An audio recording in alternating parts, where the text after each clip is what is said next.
All right, let's talk about Galaxy of Fear Book 9, Spore. And in this one, our characters are still on the run from the Empire. They go to the Ithorians, and we learn a lot about the Ithorians. But they end up going to an asteroid where this spore is, and it's been sent out there for a very long time. It's very mysterious, but the Empire wants it, and they've sent Jarek from Dark Forces 2 to get it, which I think is pretty interesting to have Jarek in this.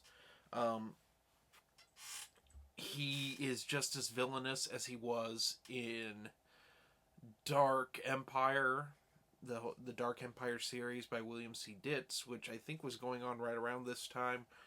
John Whitman has a strong familiarity with the Dark Forces series.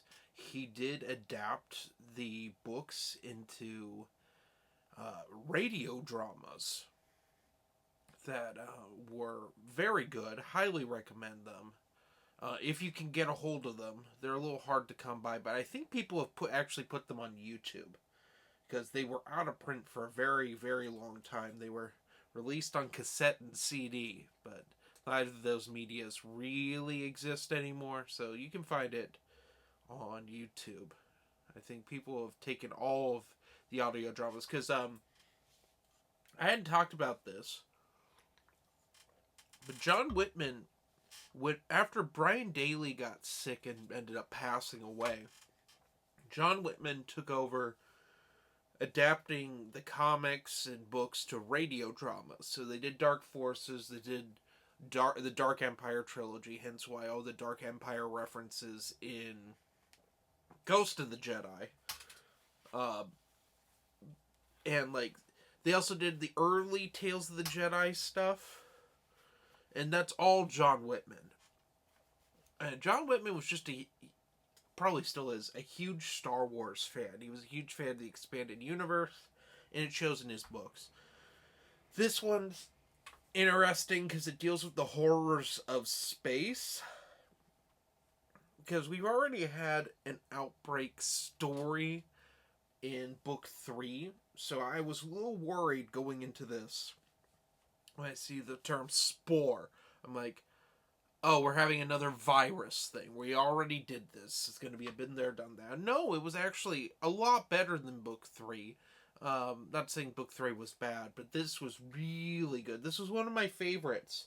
I think there's a lot of like body horror that reminds me a lot of what the Japanese would do in their horror stuff with like tentacles and stuff. It's very, I mean, it doesn't go full nasty hentai route, but it's gross. It's gross for a kid to see. And it does have a good horror ending. Sorry. Cat's got in here and grabbed some cables and stuff. So, unfortunate, but hey, I don't think no harm was done. But yeah, I honestly really liked it. It feels more, this characterization of Jarek feels more spot on than the characterization of Thrawn in the last book, where that was kind of hit or miss. But this pretty solid. This is a pretty solid story. I have to give it a good 4.8 out of 5. It's up there as one of the best in this series. So anyway, have a nice day.